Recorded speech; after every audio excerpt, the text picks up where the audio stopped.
성경 말씀 보겠습니다. 민수기 27장 1절에서 11절입니다. 민수기 27장 1절에서 11절.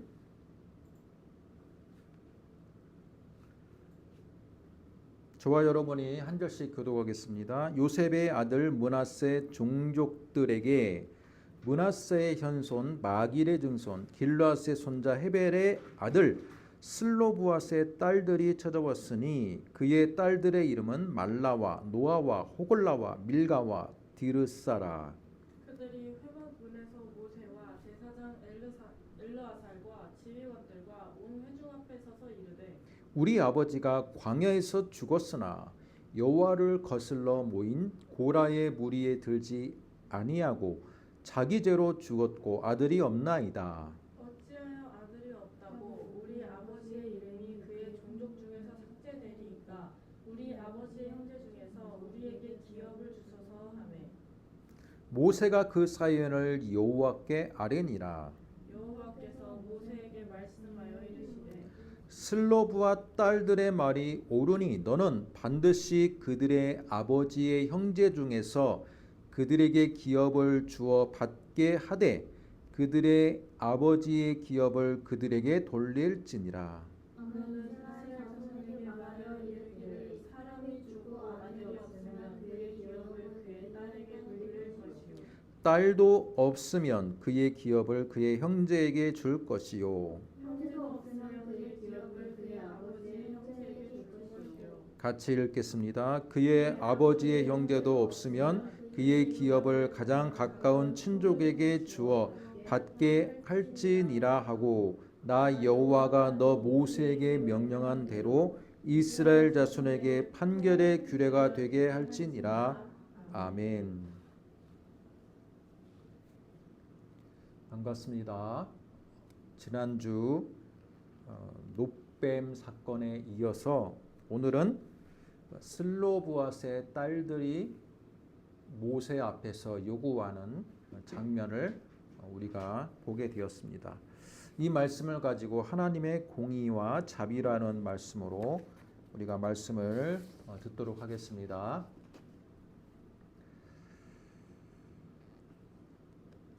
오늘 말씀은요, 지금 이스라엘 백성이 어디에 있는 겁니까? 아직도 광야에서 가나안을 향해서 올라가는 길 가운데서 발생한 사건입니다.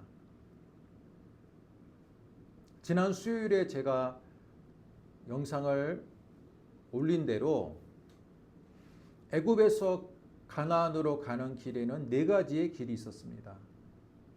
가장 군사적으로 가장 빠르게 가나안에서 애굽으로 갈 수 있는 길은 무슨 길이었습니까? 해안길이었습니다. 그리고 대중적으로 가장 왕성하게 다니던 길은 왕의 길이었습니다. 이게 고속도로였다면 나머지 두 가지의 길은 국도이자 험난한 길이었습니다. 세 번째로 족장의 길이 있는데 이 길은 아브라함과 이삭과 야곱과 또 이스라엘의 많은 백성들이 그들의 도시가 주로 산지에 형성이 되어 있기 때문에 산지의 골짜기를 지나가는 길이었습니다. 그게 바로 족장의 길이었습니다. 그리고 마지막 네 번째 길은 무슨 길입니까?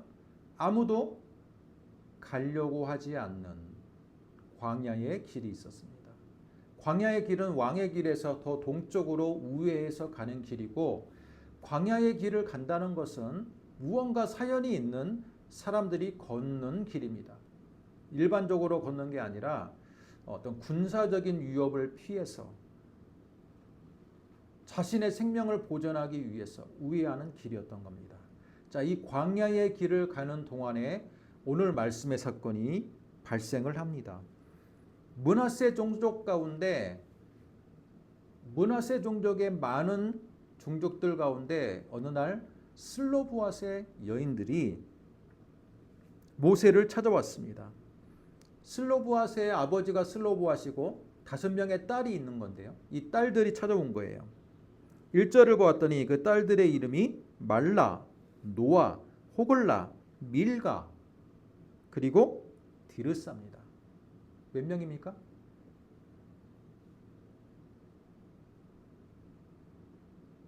5명이에요. 그런데 이 슬로보아시라는 이 아버지가 갑자기 지금 사망을 하게 된 겁니다. 사망을 하게 되었는데 문제는 그 당시의 율법에 의하면 아버지가 아들을 낳지 않고 사망했을 경우 아버지의 땅과 재산이 누구에게 상속이 되느냐? 지금은 당연히 딸에게 상속이 되는 시대를 우리가 살고 있지만 고대에서 여성의 인권이라는 것은 그다지 높지가 않았어요. 여인들의 증언은 재판정에서 법적인 증언으로 인정이 채택되지가 않는 시대입니다. 뿐만 아니라 여성들의 지위는요, 지금으로 말하면 선거권, 발언권, 그런 게 없던 시대예요. 우리가 알고 있는 모세오경도 그 당시의 시대적인 관습에 따라서 기록이 된 책이기 때문에 여러분, 이스라엘 백성이 애굽에서 출애굽을 할 때 몇 명이 탈출했다라고 나옵니까? 전체 인원이 계수가 되는 게 아니라 20세부터 장정의 인원만 계수가 되는 겁니다. 그래서 60만 명이라고만 기록이 되어 있어요. 나머지 미성년자, 여인들 또는 노인들에 대해서는 정확한 숫자가 기록이 안 되어 있습니다. 여러분, 그것은 무엇을 이야기하는 겁니까? 그 나머지들은요, 그다지 법적으로 또는 사회적으로 주목받지 못했던 계급이라는 뜻이 있습니다. 그런데 이 슬로보아스의 5딸들이 어느 날 모세에게 찾아와서 이렇게 이야기하는 겁니다. 저희 아버지가 광야에서 지금 돌아가셨는데 우리 아버지는 고라당처럼 반역을 꾀한 것도 아니고 나쁜 사람이 아닙니다. 그런데 우리 아버지가 돌아가셨는데 그냥 뭐 자연적으로 늙어서 질병으로 돌아가셨는데 문제는 가나안 땅에 들어갈 때 우리 아버지 땅에 우리 아버지의 소유를 분배를 할 때 그 땅의 소유가 저희들에게 가는 게 아니라 누구에게 갑니까? 누구에게 가요? 친족에게 가는 것이 이것은 합당하지 않다라는 거예요. 이스라엘 백성과 우리나라의 정서가 비슷한 면이 어떤 부분이 있냐면 조상들의 이름을 기억한다는 겁니다. 조상들의 이름. 조상들의 우리의 맷째도 선조가 아무개이며 그 선조가 무슨 일을 했다. 그것들을 후손들이 계속 기억하는 게 우리나라의 전통이잖아요. 마찬가지로 이 슬로보아스의 딸들도 우리 아버지의 이름, 이 슬로보아스라는 이름이 끊기게 될 위기에 있다는 겁니다. 왜 끊기게 됩니까? 아들을 낳지 못했기 때문에 소위 말해서 한국적인 표현으로 대를 잇지 못해서 우리 아버지의 재산이 다른 형제에게 넘어가 버리면 아버지는 누구의 재산이 되는 거예요? 아버지의 재산은 형제의 재산이 되고 그 형제의 이름만이 남게 되는 겁니다. 아버지는 이름은 이제 영원히 잊혀지게 되는 이름이 되는 겁니다. 그래서 이 슬로보아스 딸들이 그렇게 말합니다. 우리 아버지의 이름이 잊혀지는 것을 저희들은 원치 않습니다. 때문에 아버지의 상속 받을 땅과 재산을 저희들에게 물려주십시오. 저희들에게 물려주십시오. 여러분, 합당합니까? 합당하지 않습니까? 지금의 시대로서는 아주 합당하고 맞는 이야기입니다. 그러나 우리가 타임머신으로 돌아가서 약 3400년으로 돌아갑시다. 이 당시로 돌아간다면 이때 이들의 요구는요, 당시의 사회적인 관습과 율법적인 요구에 어긋나는 거예요. 먼저 슬로보아스의 딸들 5명이 모세를 찾아온 것 자체가 일반적이지가 않아요. 그 당시 모세는 어떤 사람입니까? 여러분 200만 명, 300만 명의 그 한 민족의 수장입니다. 그런데 이름 없는 므낫세 지파의 5딸이 모세를 직접 아련하겠다고 찾아오는 겁니다. 그것도 남자가 아니라 여인이 한 민족의 수장을 찾아오는 것은요 쉽지 않았을 거예요. 쉽게 수용되는 게 아니라 오래전부터 계속해서 요구하고 또 백부장을 거쳐서 천부장을 거쳐서 장로들을 거쳐서 드디어 모세를 만나는 겁니다. 이것 또한 당시의 관습에서 굉장히 어려운 일이에요. 어찌됐건 어찌해서 그들은 모세를 만났어요. 그리고 그들이 하는 요구가 우리 아버지는 나쁜 사람이 아니고 다만 아버지가 아들을 낳지 못하고 돌아가셨기에 그 아버지의 재산과 땅이 누구에 가요? 그 당시의 법에 의하면 아버지의 형제가 물려받게 돼 있어요. 아버지의 형제가 아버지의 모든 땅과 재산을 물려받아요. 그러면 여러분 5딸들은 어떻게 됩니까? 아버지의 재산을 물려받을 권한이 없는 거예요. 이들의 삶이 보장이 되지 않는 겁니다. 우리들은 억울합니다. 그 당시의 문화와 관습에 대해서 우리는 동의할 수가 없습니다. 자, 이것을 대한 이 소식을 접한 모세가 반응이 어떻습니까? 5절 모세가 그 사연을 여호와께 아뢰니라. 여러분 모세는요 신중한 사람이었다라는 것을 오늘 말씀을 통해 알 수 있어요. 당시에 그냥 일반적인 법에 의하면 안 돼. 여러분 한마디면 끝나는 거예요. 그렇습니까? 안 그렇습니까?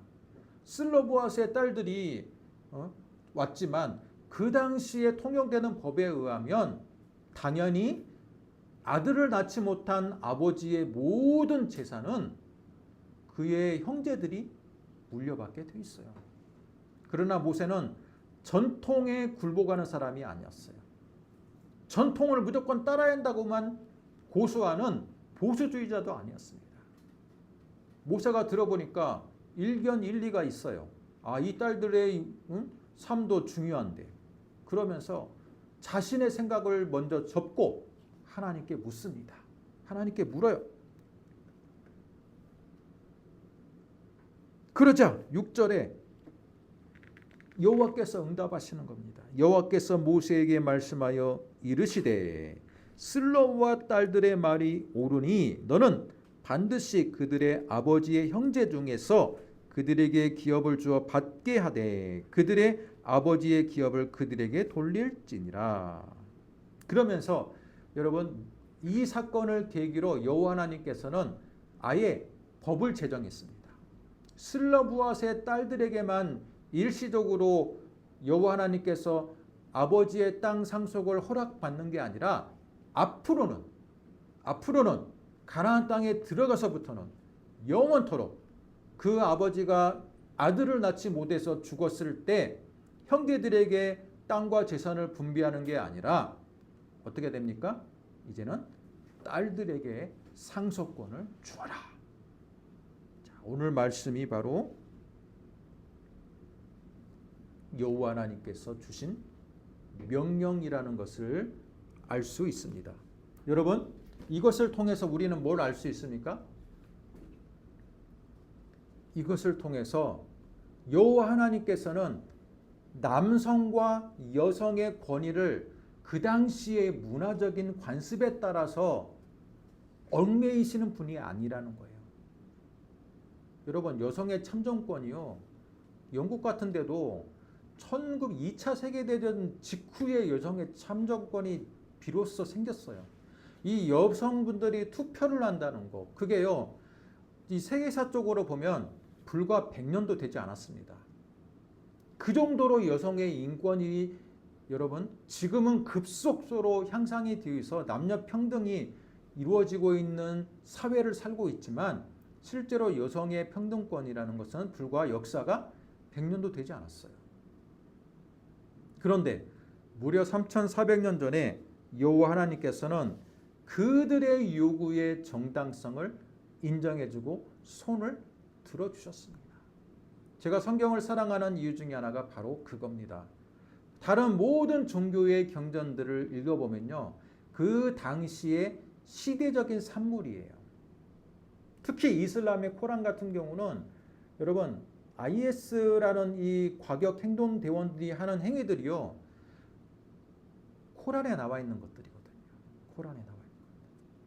반역하는 자들을 목을 베어서 죽이고 하는 그 모든 것들이요, 그 당시에 AD 6세기, 7세기의 그 당시의 시대적인 법에 의해 지배를 받고 쓰여진 거예요. 뿐만 아니라 다른 모든 종교들이 그 당시의 시대적인 문맥 속에서 시대상을 반영하고 있습니다. 그런데 오늘 슬보아스의 딸의 사건을 통해서 우리가 알 수 있는 건 뭡니까? 하나님은 시대적인 배경을 초월해서 사람들의 한 영혼 그들의 주장에 대해서 귀를 기울이시는 하나님이라는 겁니다. 오늘 말씀의 제목이 뭡니까? 하나님의 공의와 자비입니다. 공의는 뭐예요? 공평하신 의로우신 재판장.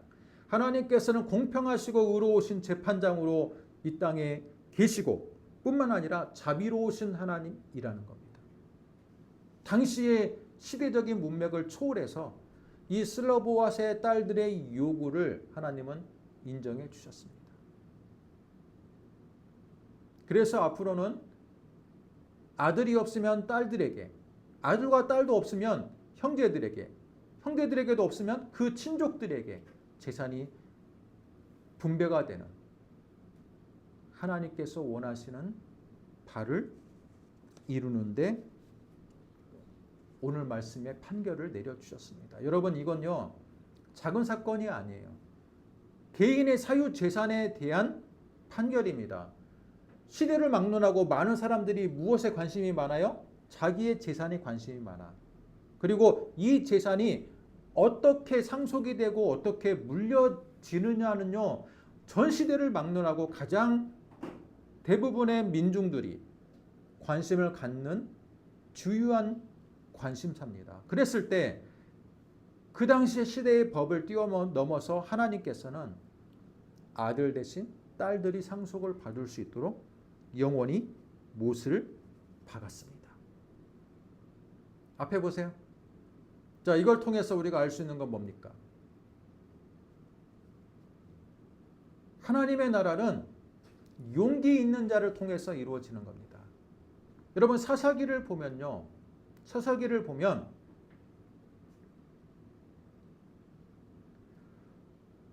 자신이 자원해서 땅을 취하는 사람이 있습니다. 누굽니까? 갈렙이에요. 갈렙. 이 산지를 내게 주소서. 우리 찬양하잖아요.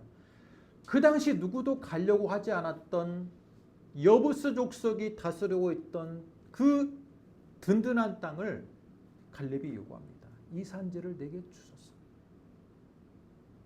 결국 어떻게 됐습니까? 하나님께서 그 산지를 붙여줬습니다. 그 산지를 취했습니다. 여러분, 하나님의 나라는요, 소극적인 사람에 의해서 이루어지는 게 아니라 진취적인 사람에 의해서 이루어지는 겁니다. 근데 남성들만 진취적인 사람이 있습니까? 오늘 말씀은요, 이 슬로보아스의 5딸들도 여장부들이에요.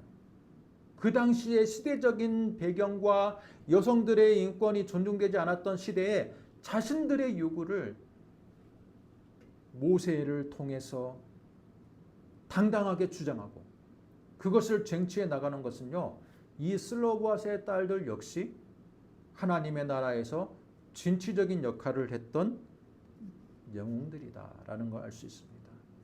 사랑하는 성도 여러분, 하나님께 나아갈 수 있는 용기와 믿음이 있기를 원합니다. 우리도 어떤 문제가 있는데 하나님께 직접 말하는 것 되게 꺼려하는 분들도 있어요. 아, 내가 해결하지 뭐 하나님께 이것까지 뭐 얘기할 필요가 있나. 그런 소극적인 자세로 우리가 인생을 살아가는 분들, 신앙인들 많이 있습니다. 만약에 슬로보아스의 딸들이 아, 이거 뭐 말해도 뭐 당시의 문화나 법으로 볼 때 소위 말해서 전혀 먹히지도 않을 말을 우리가 가서 뭐 얘기한다든들 뭐 갈라치겠어? 그렇게 했다면 아마 그들의 고난은 완전히 묻혀버렸을 겁니다. 그러나 그들은 당시 시대의 문화가 그럴지라도 우리들의 정확한 요구를 나는 모세를 만나서 한번 얘기해 보겠다. 5딸들이 뭉쳐가지고 주장을 하니까 드디어 어려움 가운데 만나게 되잖아요. 그러면서 그 묶여있던 실타래가 완벽하게 풀리는 것을 우리는 목격하게 됩니다. 여러분, 하나님 앞에 나가 우리의 요구를 주장하는 믿음이 우리에게 필요하다라는 것을 알 수 있습니다. 공의의 하나님임을 믿고 부당한 일에 대해서 그들은 문제를 제기하고 응답을 받는 모습이 단지 슬로보아스의 딸들에게만 있는 게 아니라 우리에게도 지금 우리에게도 필요한 정신이다라는 것을 알 수 있습니다. 하나님께 두 번째로 우리는 의지하는 믿음이 필요합니다.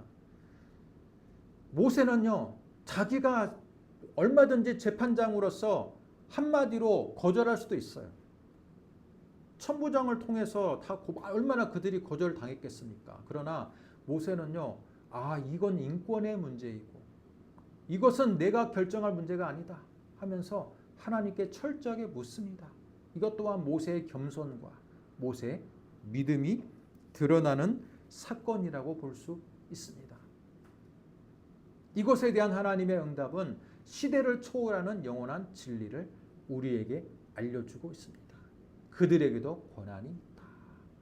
사랑하는 성도 여러분, 우리에게 주어져 있는 이 성경은요, 굉장히 여성의 인권, 또 낮은 자에 대한 인권을 존중하는 책입니다. 때문에 성경이 시대를 초월해서 사랑을 받는 이유는 뭐냐?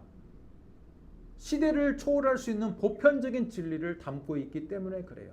여성에 대한 인권에 대한 존중. 예수님이 이 땅에 오셔서 여러분 세리와 창기와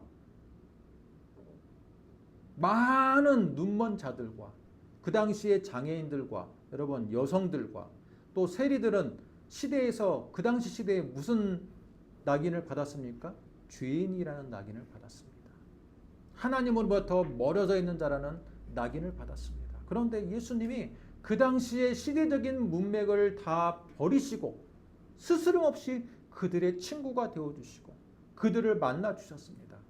예수님 역시 하나님의 마음으로 바로 그 마음을 드러낸 것입니다. 그런데 여러분, 구약의 하나님은 많은 사람들이 어떤 극단적인 분들은 구약의 하나님은 무서운 하나님, 심판의 하나님, 반면에 신약의 예수님은 사랑의 예수님. 그래서 초대교회 이단 중에 마르시온이라는 이단은요, 이 극단을 밀어붙여 가지고요, 나중에 어떻게 주장한지 아십니까? 구약은 필요 없다. 우리에게는 신약만 필요하다. 사랑의 예수님, 예수님을 통해서 공의를 드러내신 하나님만 필요하다. 그렇게 주장해서 결국은 이단이 되었습니다. 여러분, 그러나 구약을 자세히 읽어보면 구약에도 하나님의 공의하심과 정의로우심과 사랑의 하나님, 여성을 배려하시는 하나님, 약자를 배려하시는 하나님이 나타납니다. 슬로보아스의 딸들에게만 있는 게 아니라 하나님은요, 그 당시 가난한 자들이 추수하고 나면 추수한 것들을 곡식을 땅에 떨어져 있는 것들 미처 추수하지 다 추수하고 떨어져 있는 것들은 다 수고하지 말라겠습니다. 왜? 남은 수고하고 남은 거의 몫은 여인들, 과부들, 가난한 자들이 다 그 추수한 이후에 땅에 떨어져 있는 곡식을 다 수고해서 그들이 먹고 살으라고 땅에 떨어져 있는 것들은 죽지 말라겠어요. 구약의 성경의 말씀을 보면 저는 이게 사회복지에 무려 4,000년 전부터 하나님께서는 사회복지라는 이 세상이 함께 정의로워지고 함께 잘 살아지는 그런 복지에 관심이 많으셨다라고 봅니다. 사회복지 역사가 영국에서 출발하고 300년이 되었고 500년이 400년이 되었고 그런 말이 있지만, 그러나 진정한 사회복지의 역사는 성경에서 출발한다라고 볼 수 있습니다. 사랑하는 성도 여러분, 오늘 말씀을 통해서 우리는 여성과 약자에 대한 관심이 있으시는 하나님, 또 그 약자들이 가만히 있는 것이 아니라 공의와 정의를 위해서 직접 자신의 목소리를 내고 하나님께 부르짖는 그들의 적극적인 행동을 하시기를 원하시는 하나님입니다.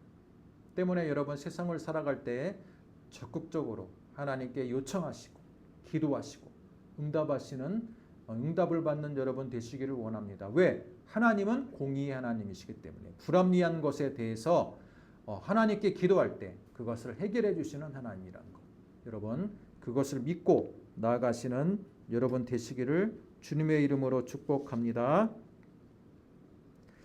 마지막으로 법이라는 것은요, 사람을 위해서 있어야 되는 거예요. 구약의 율법은 사람을 위해서 만들어진 건데 많은 사람들이 나중에는 그 주객이 전도되어서 예수님 당시에는 율법주의가 되었어요. 사람을 위해 있는 게 아니라 사람을 올가매기 위해서 있는 율법이 되었습니다. 그러나 율법이라는 것은 사람을 위해 있는 거예요. 그래서 여러분, 진정으로 모든 것들 다 진정한 요구에 하나님께서 응답하시는, 또한 법을 바꿔서라도 하나님께서는 사랑의 하나님이심을 드러내는 그 공의를 우리는 오늘 말씀을 통해 발견할 수 있다는 것 기억하시고 우리 다 같이 함께 기도하겠습니다.